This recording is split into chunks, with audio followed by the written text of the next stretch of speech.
और अब बात चीन में हो रही एससीओ समिट की, जिससे रक्षा मंत्री राजनाथ सिंह भी शिरकत कर रहे हैं।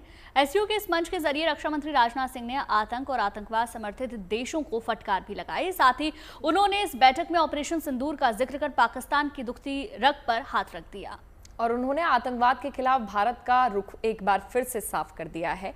एक खास रिपोर्ट देखिए। सर्व जना सुखिनो भवन्तु। ऑपरेशन सिंदूर की गूंज अब पूरी दुनिया में सुनाई दे रही है। एससीओ समिट के मंच से जब रक्षा मंत्री राजनाथ सिंह ने पाकिस्तान का नाम लिए बगैर उसे आतंक परस्त मुल्क होने का आईना दिखाया, तो पूरी दुनिया एक बार फिर पाकिस्तान की नापाक करतूतों से वाकिफ हुई होगी। दरअसल रक्षा मंत्री राजनाथ सिंह इन दिनों चीन के दौरे पर हैं, जहां उन्होंने किंगदाओ में एससीओ यानी शंघाई सहयोग संगठन की बैठक में हिस्सा लिया। एससीओ के मंच से रक्षा मंत्री राजनाथ सिंह ने पहलगाम में आतंकियों के कायराना हमले और फिर उन्हें सबक सिखाने के लिए भारत के लिए एक्शन ऑपरेशन सिंदूर का भी जिक्र किया।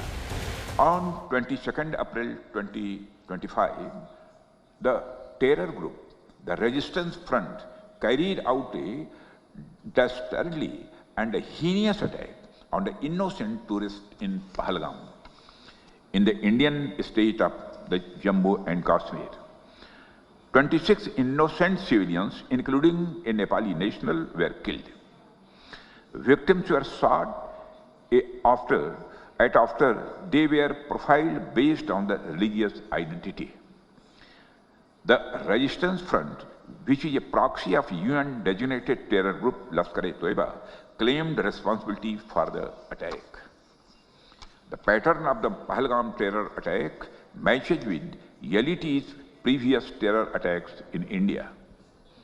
In exercising its right to defend against terrorism and preempt as well as deter further cross-border terrorist attacks, India on 7th May 2025 successfully launched Operation Sindoor to dismantle cross-border terrorist infrastructure. रक्षा मंत्री राजनाथ सिंह यही नहीं रुके।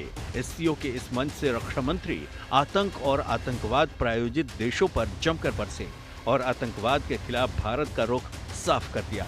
उन्होंने इस मंच के जरिए एक बार फिर दुनिया को संदेश दिया कि भारत आतंकवाद के खिलाफ आगे भी इसी तरह से निर्णायक कार्रवाई करता रहेगा।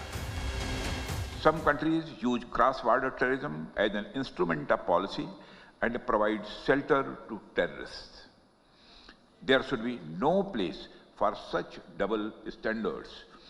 SCO should not hesitate to criticize such nations. India's zero tolerance for terrorism is manifest today through its actions. This includes our right to defend ourselves against terrorism. And we have shown that epicenters of terrorism are no longer safe and we will not hesitate to target them. रक्षा मंत्री राजनाथ सिंह का ये चीन दौरा कई मायनों में बेहद खास है, क्योंकि मई 2020 में एलएसी पर चीन से सैन्य टकराव के बाद भारत के रक्षा मंत्री की ये पहली चीन यात्रा है। इस बैठक में रक्षा मंत्री राजनाथ सिंह ने आतंकवाद पर फटकार के अलावा सुरक्षा और विश्वास की कमी पर भी चिंता जाहिर की। साथ ही एससीओ के मंच से उन्होंने आपसी क्षेत्र में शांति और सुरक्षा बनाए रखने पर भी जोर दिया।